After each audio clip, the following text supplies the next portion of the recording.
ချက်သားတဲ့သင်ဟာအတိတ်ကာလတုန်းကမကောင်းတာကိုလုပ်ခဲ့လို့မကောင်းတဲ့အကျိုးရလဒ်တွေကိုရတာအဲ့ဒီမကောင်းတဲ့အကျိုးရလဒ်တွေကိုဘောင်းမဲ့ကြောင့်မကောင်းမှုနဲ့ပြန်ပြီးတော့တုံ့ပြန်ခြင်းရတာလေငကိုတုန်းကမကောင်းလို့အခုမကောင်းတာအခုမကောင်းတာကိုမကောင်းတာကြီးနဲ့တုံ့ပြန်မယ်ဆိုရင်သင်အတွက်ကောင်းစရာအလားအလာမရှိတော့ဘူးဒါကြောင့်ဒီကိစ္စဟာငကိုတုန်းကမကောင်းလို့ငါပေးစားရတဲ့ကိစ္စအကျွေးပေးတယ်လို့သဘောထားပြီးတော့ကြည်ကြည်နက်နက်သာပေးလိုက်ပါပြန်ပြီးတော့ဒီပေးလိုက်တဲ့အတွက်ထပ်ပြီးတော့မယူချင်ပါတော့နဲ့ထပ်ပြီးတော့ယူရင်ထပ်ပြီးတော့ပေးနေရအောင်ပါနော်သဘောပေါက်ရလားဦးဇင်ပြောတာကိုအဲ့ဒါလို့သူ့ရဲ့အတိတ်ဆက်ကြောင်းကိုမြတ်စွာဘုရားကပြောပြပြီးတော့ကိုမကောင်းခဲ့လို့မကောင်းတာနဲ့တွေ့ရတာဒါကိုမကောင်းတာနဲ့ပဲပြန်တုံ့ပြန်မယ်ဆိုရင်မကောင်းဆက်မကောင်းတန်တရားသာလဲနေတော့မယ်အဲ့ဒီမှာမြတ်စွာဘုရားကတရားဓမ္မတို့ဦးဇင်းတို့အတွက်မှတ်သားစရာဒေသနာတစ်ခုပြောတယ်ဗျဟောတယ်အဲ့ဒါတော်တော်ကောင်းတယ်ဘာပြောလဲဆိုတော့သူကကိုယ့်ကိုကြမ်းကြမ်းထန်ထန်ပြောလို့ကိုကသူ့ကိုပြန်ပြီးတော့ကြမ်းကြမ်းထန်ထန်ပြောမယ်ဆိုရင်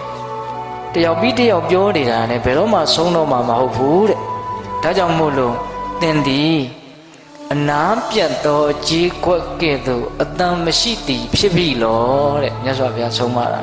နော်ဆိုကြပါစို့ဦးဇင်းတို့ကြီးဖလားလေးတစ်လုံးအနာကကွဲနေတယ်ဆိုဒန်းလို့ခောက်လိုက်တယ်ဆိုလို့ရှိရင်အတန်ကခဏနဲ့ရပ်သွားရောဟုတ်လားဘာလို့ဆိုအနာကကွဲပြက်နေတာကိုဟုတ်ရလားတကယ်လို့သာကြီးဖလားလေးကအကောင်းလေးဆိုရင်ဒန်းလို့ခောက်လိုက်ရင်မပြီးနိုင်ဘူးသူကပြန်ပြီးတော့အတန်တွေကထွက်နေတာအဲ့ဒါလို့မပြီးနိုင်မဆုံးနိုင်အတန်တွေထွက်မနေပါနဲ့အနာပြတ်တဲ့ကြီးခေါင်းတော့အနာပြတ်တဲ့ကြီးကွက်ကလေးလို့တစုံတစ်ခုနဲ့ထိခိုက်မိသွားတယ်ဆိုလို့ရှိရင်အတန်ကိုအကြာကြီးမထွက်ပါနဲ့ဟုတ်လားသူကအနာပြတ်နေတာဆိုတော့တကယ်ကောအကြာကြီးထွက်မလားမထွက်ဘူးအဲ့ဒါလိုမျိုးကိုယ့်ရဲ့စိတ်ကိုထိန်းချုပ်နိုင်အောင်ကြိုးစားရမယ်အဲ့တော့ဦးဇင်းတို့ဒီနေရာမှာပြောချင်တာကဘယ်လိုအကြောင်းတရားတွေဘယ်လိုအကျိုးတရားတွေပဲတွေ့ရနောက်ွယ်မှာအကြောင်းတရားတွေဆိုတာရှိနေတယ်ဆိုတာကိုနားလည်ဖို့မလိုဘူးလားလိုတယ်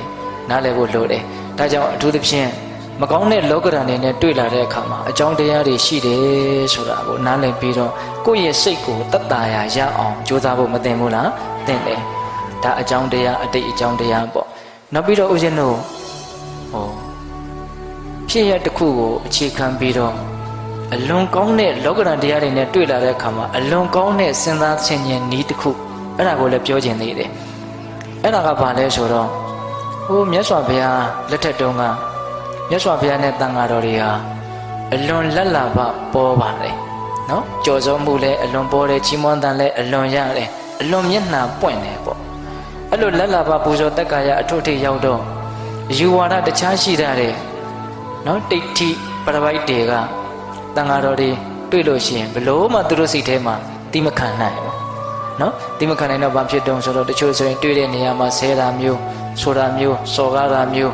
ဒါတွေရှိတော့ဒီနေ့တော့မြတ်စွာဘုရားကိုယဟန်တော်တွေကဒလိုပဲအညတရယူဝါဒရှိတဲ့နော်တိဋ္ဌိပရပိုက်တွေကယဟန်တော်တွေကိုဆဲကြတဲ့အကြောင်းနော်လဘတက္ကရာဒီဟုသောအကြောင်းကြောင့်သူတို့တိမခံနိုင်လို့ဒီလိုတုံ့ပြန်ကြတဲ့အကြောင်းမြတ်စွာဘုရားကိုလျှောက်တော့မြတ်စွာဘုရားကအဲ့ဒီမှာဥဒန်းကျိုးတာဦးဇင်းတို့ဥဒန်းပါဠိတော်မှာတွေ့ရတာဒါလေးကယဟန်တော်တွေကိုဓာတ်ရိုက်ဦးဇင်းတို့ဟောတာတော့မဟုတ်ဘူးဥဒန်းကျိုးတယ်ဆိုတာကရှံထွက်လာတဲ့စကားတွေပေါ့နော်ယင်နဲ့မဆန့်လို့ရှံထွက်လာတဲ့စကားပေါ့ပို့ပြီးတော့လေးနဲ့တယ်လို့တောင်ယူဆတရားရှိတယ်ဥဒန်းစကားဆိုတာအဲ့ဒါဦးဇင်းတို့ဥဒန်းပါဠိတော်ဆိုပြီးတော့မြတ်စွာဘုရားရဲ့ဥဒန်းနေကြီးပဲတိတ္တတန်ဃာယနာတင်ထားတဲ့နော်ကျမ်းစာရှိတယ်အဲ့ဒီမှာမြတ်စွာဘုရားဘယ်လိုဥဒန်းကျိုးတုံးဆိုတော့တော၌ဖြစ်စေရွာ၌ဖြစ်စေဆင်းရဲခြင်းချမ်းသာခြင်းဖြင့်တွေ့ထိသည်ရှိသောသူကြောင့်ကိုကြောင့်ဖြစ်သည်ဟူ၍အစွဲမထားရတဲ့နော်ဒီခန္ဓာ၅ပါးရှိနေ၍သာလေချမ်းသာခြင်းဆင်းရဲခြင်းဆိုတာတွေ့ထိလာတာအကယ်၍သာခန္ဓာ၅ပါးမရှိဘူးဆိုရင်ချမ်းသာခြင်းဆင်းရဲခြင်းဆိုတာတွေ့ထိစရာအကြောင်းဘယ်မှာရှိပါအပ်နည်းတဲ့ဒါလေးပြောတာဆိုးရတဲ့လောကဓာတ်နေနဲ့တွေ့လာတဲ့အခါမှာအလွန်ကောင်းတဲ့အတုမဲ့ဆေးတလက်လို့တောင်ဦးဇင်ကထင်တယ်ဟုတ်လားပြန်ပြောမယ်နော်တော၌ဖြစ်စေရွာ၌ဖြစ်စေဆင်းရဲခြင်းချမ်းသာခြင်းတို့ဖြင့်တွေ့ထိလာသည်ရှိသောသူ့ကြောင့်ဖြစ်သည်ငါကြောင့်ဖြစ်သည်ဟူ၍အစွဲမထားရတဲ့ဘယ်နေရာမှာနေချမ်းသာခြင်းဆင်းရဲခြင်းဆိုတာကတော့တွေ့ရမှာကြုံရမှာပဲ ဟုတ်လားဘယ်နေရာမှာနေဘယ်အချိန်မှာနေချမ်းသာခြင်းဆင်းရဲကတော့တွေ့ရမှာပဲအဲ့ဒါလို့တွေ့လာတဲ့အခါမှာဒါသူ့ကြောင့်ဒါမှမဟုတ်ဒါငါအသုံးမကျလို့အဲ့ဒါလို့ငါကြောင့်သူ့ကြောင့်ဆိုတဲ့အစွဲတွေပြင်းပြင်းထန်ထန်မထားပါနဲ့တဲ့နော်သူ့ကြောင့်ဆိုရင်လည်းပဲဒါတော်တော်ရှုပ်သွားမယ်သူ့ကြောင့်ဆိုရင်ကိုကတော့ရှင်းတော့မှာလေနော်သူ့ကြောင့်ဒီဒုက္ခကြီးတွေ့တယ်ဆိုရင်သူ့ကိုပြောလိုက်မယ်သူ့ကိုဖယ်လိုက်မယ်ဆိုရင်ဒီဒုက္ခရှင်းသွားတယ်လို့ကိုကထင်မှာအဲ့လိုဆိုရင်သူနဲ့ပြဿနာကတက်ရတော့မှာဟုတ်ရဲ့လားငါကြောင့်ဆိုရင်လည်းပဲငါညံ့ရလေခြင်းဆိုပြီးတော့ကိုထိုးနှက်နေတာနဲ့လောကဓာတ်တရားတွေကမပြောက်တဲ့အပြင်နောက်ထပ်စိတ်ဆင်းရဲမှုတွေပါတိုးမလာဘူးလားတိုးလာတယ်ဒါကြောင့်ဘယ်နေရာမှာပဲနေချမ်းသာခြင်းဆင်းရဲခြင်းဆိုတာတွေ့ရလိမ့်မယ်တွေ့လာတဲ့အခါမှာဒါဟာငါကြောင့်သူ့ကြောင့်ဆိုတဲ့အစွဲမထားပါနဲ့တဲ့တကယ်တမ်းကတော့ခန္ဓာ၅ပါးရှိနေလို့ဒီချမ်းသာခြင်းဆင်းရဲခြင်းဆိုတာတွေ့ထိတာပါခန္ဓာ၅ပါးသာတကယ်လို့မရှိဘူးဆိုရင်ချမ်းသာခြင်းဆင်းရဲခြင်းဟာတွေ့တဲ့အကြောင်းမရှိပါဘူးတဲ့အဲ့ဒီတော့ပိဋကပေါင်းတော်ကောင်းတို့အတိတ်ကာလကအတိတ်ဘဝကပြုခဲ့တဲ့အကုသိုလ်ကံတွေဆိုတာကလည်းအကုသိုလ်ကံတွေเนาะဒါတစ်ပိုင်းတစ်ခါနောက်ပေါ့အခုဒီဥပဒိဆိုတဲ့ဒီခန္ဓာကြီးရှိနေခြင်းဒီပင်လေချမ်းသာခြင်းဆင်းရဲခြင်းတွေ့ထိခြင်းရဲ့အကြောင်းတရားပဲအဲ့ဒါဘယ်သူညင်းနိုင်မလို့များဘယ်သူမှမညင်းနိုင်ဘူးဟုတ်ရဲ့လားအဲ့တော့ဆိုလိုတာက